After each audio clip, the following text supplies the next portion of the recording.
Thank you, Julia. Good morning. I will speak in English. Sorry that my German is not enough to give a sermon. I will put this a bit here. So yeah, this sermon is heavily inspired by the Hundoke. Those were True Father's words in the 1980s, almost 50 years ago. But when I was reading this, it's like this fits so perfectly today. Like it's like the time froze or something. I don't know. Not much has happened in the world since the 80s. And this brought to me it brought me to reflection, like, wow. Even though there are many things moving around, the situation is like repeating itself, and have we made progress? Yes, no. I had all these questions in my mind, so I had to really pray a lot and to really think deeply of the current situation. And yeah, this is what this sermon is all about today. So I want to start the sermon with a story of a Buddhist farmer. Maybe you know this story already. This Buddhist farmer, he had a horse to work on his field. And one day, the horse just ran away from the farm. And then the neighbors came to him and said, "Oh my goodness, you lost your horse, the horse you used to work on the field. What a bad luck." And the farmer replied, "Good luck, bad luck, who knows?" 1 week later, the horse comes back, and it brings with him 20 more horses. Then the neighbors go to him again. "Wow, you are so lucky. The horse came back with 20 more." And the farmer replied, "Good luck, bad luck, who knows?" A few days pass, and the son is trying to ride one of these wild horses, and the horse stands on his leg, and the son falls back and breaks his leg. Again, the neighbors come. "Oh my goodness, poor your son now has a broken leg, cannot walk, he cannot help you working in the field. What a bad luck." And the farmer replies, "Good luck, bad luck, who knows?" 1 week passes, and the army comes to the village, recruiting all young boys to go to war. Everyone in the village is really desperate and worried. And when they see the son of the farmer with a broken leg, they just ignore him and keep going on their way. Again, the whole village comes to the man. "Oh my goodness, my son was taken to war, and your son stayed with you because he had a broken leg. What a blessing, such a good luck." And the farmer replied, "Good luck, bad luck, who knows?"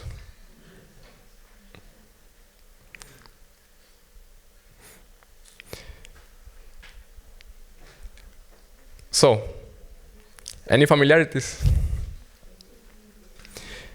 This brought me to thinking about this philosophy of the Buddhist and the Zen and all this, which is a bit different to ours. Because for them, they call these situations luck, or they don't attribute the situation to anything specifically. It just happens. In the Judeo-Christian worldview, we can call these situations as God blessing or Satan attack. All this is happening because God is protecting me, God is blessing me, or I'm being attacked by Satan when these kind of things happen. In our view, we also include God and Satan in the equation, but there is a very important element, which is the human portion of responsibility. So it's not a random event that it only depends on God or on luck. It also depends on us, in our reactions, and in our foundation, so to say. We have these two very important concepts in our teachings, the teachings of our founder, the divine principle, of indemnity and blessings. Oops. Did I press something wrong? No. Okay. Okay. Indemnity and blessing. I remember when I joined, for me, those were very difficult concepts to grasp from a religious point of view. Indemnity is basically if you do a bad action, someone has to pay for this bad action. It might not be you directly, but it can be people around you, it can be your descendants, it can be your country, etc. And when we read in the Bible, there are many such stories. For example, Moses hitting the stone twice instead of once, he created an indemnity for the Jewish people and for himself that he couldn't enter the promised land. And blessing is the opposite. When you do something good, something that is according to the God's principle, maybe you might not benefit from this, but someone else or your descendant will benefit from it. So the way I see it is like every single action we take, it's like energy we are giving to God or Satan to act. So if I do many bad actions, I give a lot of energy to Satan to act. If I do many good actions, I give a lot of energy to God to act in their own ways. And they can use this energy in the moment and in the way they see fit. So when I see the world right now, there is a lot of chaos. We are in a really turbulent times. For example, this is a map of the current wars happening in the world. In the media, we hear about Russia, Ukraine, Israel, Palestine. But when you see this map, it's actually bigger than that. Africa, Latin America, East Asia. There are so many conflicts happening right now. This is data from 2024, but the situation is not so different at the moment. And so many people dying, so many people losing their homes, their properties, everything. So a lot of suffering happening in the world right now. And something super important to see is that the wars, there are conflicts that generate in people a lot of bad feelings, resentment against the people they are fighting against, a lot of anger, frustration, pain.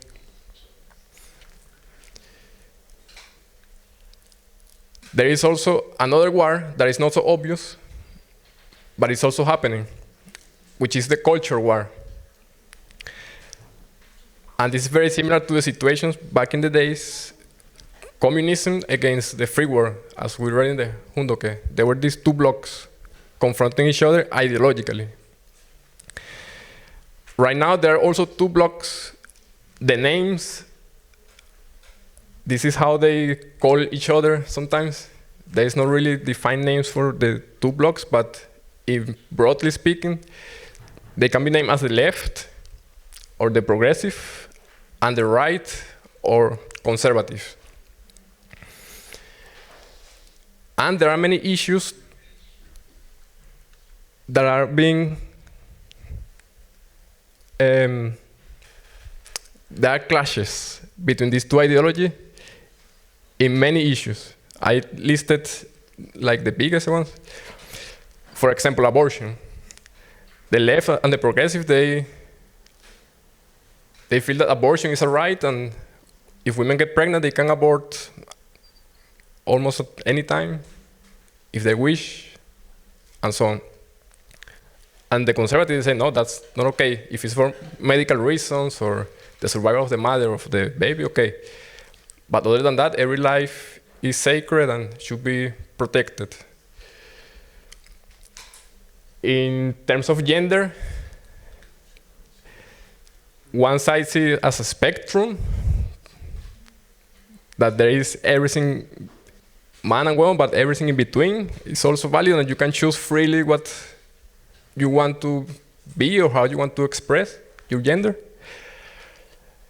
And the other side said, oh, no, there is only man and woman. Freedom of speech, there is one side exercising some sort of cancel culture. It means that when somebody says something I don't agree with, this person is attacked and silenced. Or we call this person a bad person and so on, to kind of lower their credibility and to damage their character so that this person cannot be taken seriously later on. And the other side defends free speech at all costs, because they say that free speech is the base of all other freedoms. There is religious freedom as well being confronted, and this might be kind of leftovers of the communist ideals, because the communists, they said that religion was the opioid of society and something to be very against. So some countries are still repressing religious groups where people cannot freely believe or express their faith. And the other side defends religions as well, because they also believe that this is a God-given right and we should protect religious freedom. So, state involvement in our lives.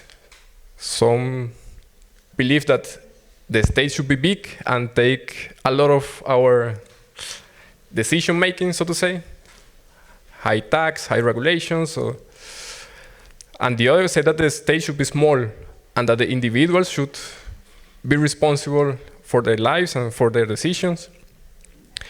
Equality, one side says, okay, we need equality of outcome, and the other side, equality of opportunity. In terms of race, there's this confrontation, black, white, or Asian, or Latino, etc. And the other side said, no, we are all equal, we are all God's children. So,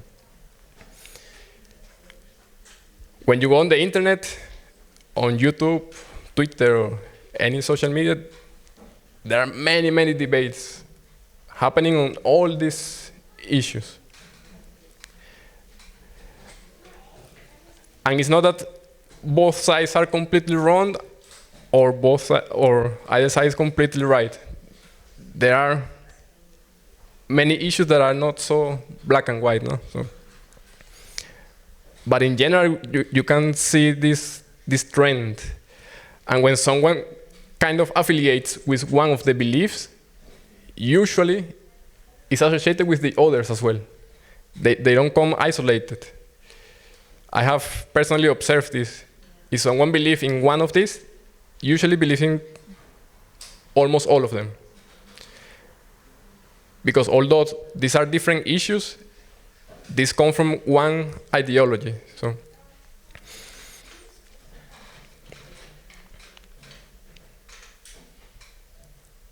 On the other side, on the, let's say on the bright side, there are also good things happening. For example, Jordan Peterson, I don't know if some people here are familiar with him. He's one of the most famous psychologists. He's an author, speaker. And for many, many years, he's been an atheist, even arguing really hard against God's existence. In the last years, he's turning. And he's starting to believe that there is a God. He's not professing which religion he belongs. He's not saying he's Christian or anything. But he's saying, when he's asked, "What do you believe in God?" And he say, "Maybe I just act as if God exists."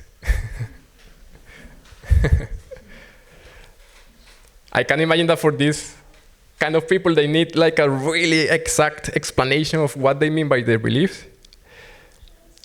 And that's why they don't dare to really say, "Yes, I believe in this," because maybe they cannot still properly articulate it in a way that will make sense for them forever or something like that. And I guess for us, believers, it's the same. Like each one of us has an individual relationship with God and a unique way of believing. Like, if you ask me to explain God, for me it's very hard to give an explanation that is universal or something. It will be something very, very personal. The explanation I give, how I experience God and how I relate to God. Joe Rogan, this is the biggest podcaster. Now, podcast is like one of the most consumed type of media. And Joe Rogan has the biggest following.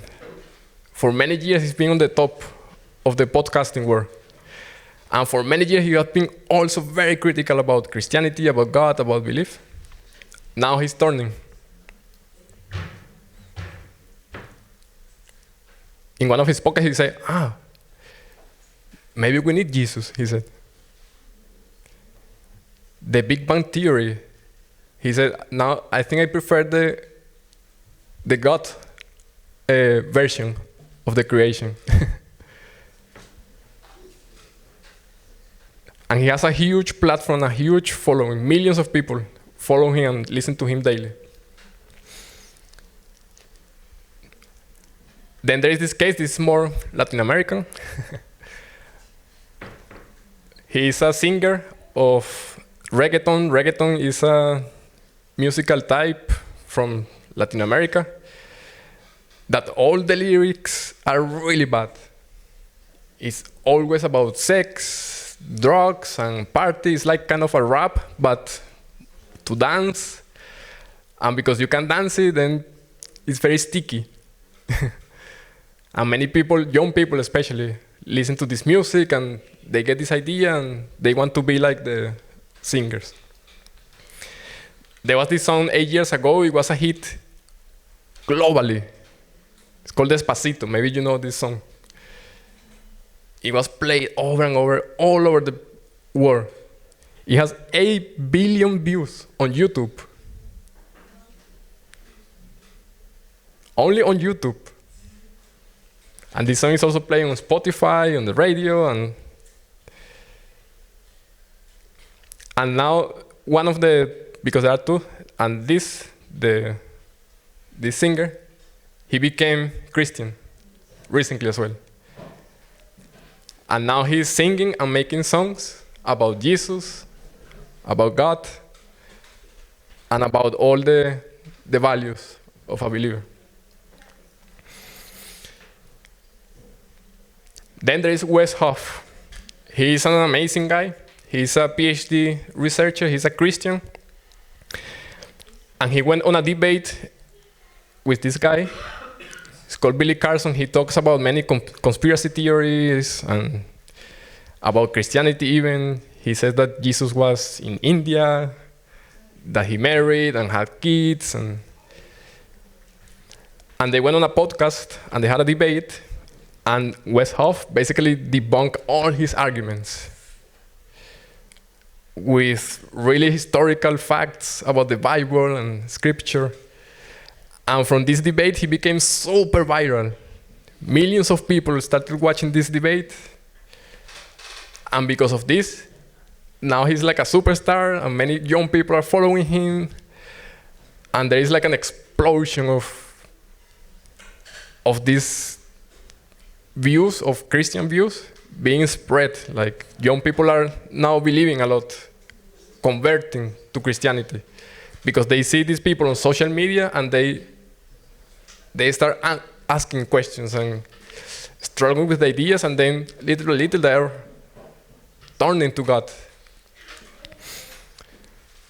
So for me, these are huge wins to God, because these are people with influence and power. What they say is heard and followed by millions of people.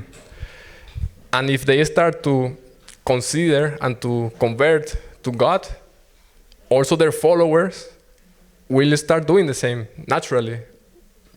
We have these human connections that and relation to authorities and to the people we like. And if they change, we kind of question, at least, and ask if this is something for ourselves or not.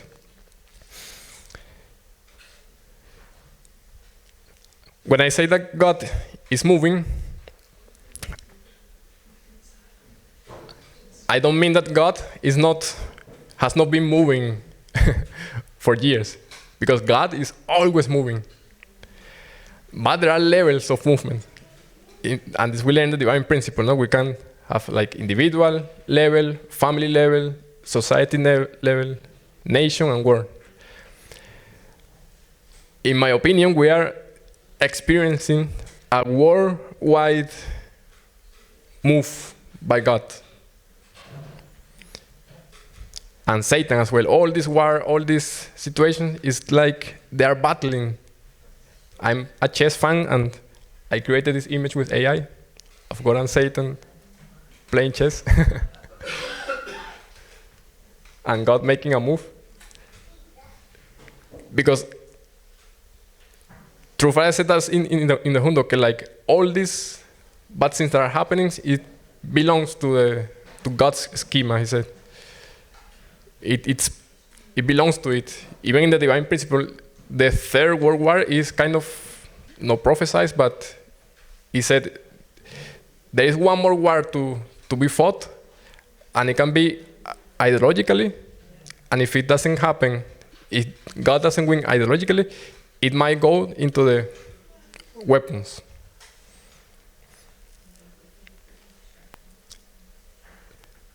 So right now, I think we are in a very tense situation, spiritually and personally for many people. But from this tension and from all these negative things that are happening, also the very good things and the hope is on his highest point as well.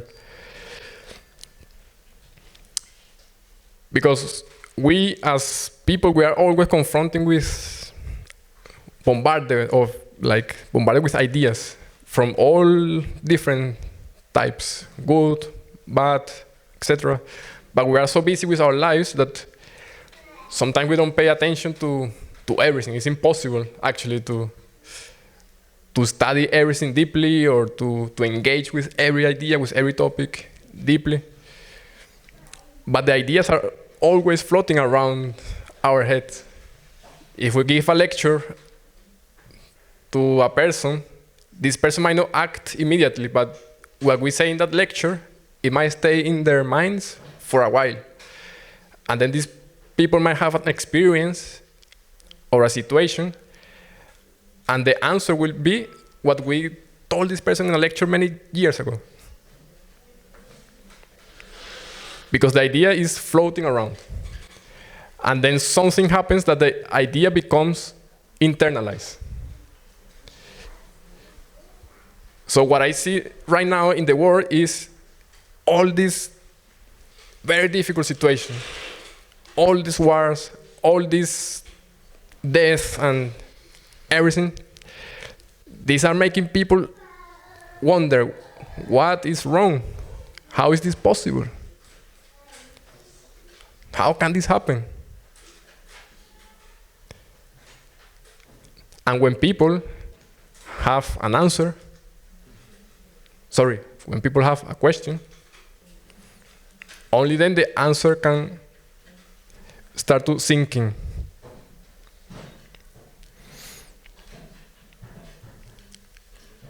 So now is a really good time to spread the word, to spread the good news about God, about true parents, that there is a solution, that there is an answer to all these problems, that we can make a new beginning in a God-centered way. Because I think that now people are really open to hear and to really consider spiritual ideas. It might have been more difficult in the past, but with so many bad things, people are really thirsty for truth and for answer and for love and understanding. So I want to conclude again by repeating what we read in the Hundoke. Today there are two major ideological divisions in the world, the free world and the communist world. We can maybe rename it like the progressive and the conservative. One which is God accepting and the other God denying. The logical next step is to make one world. This is really the time for a new God-centered beginning. And so this is the most hopeful time. I think we should see the light at the end of the tunnel.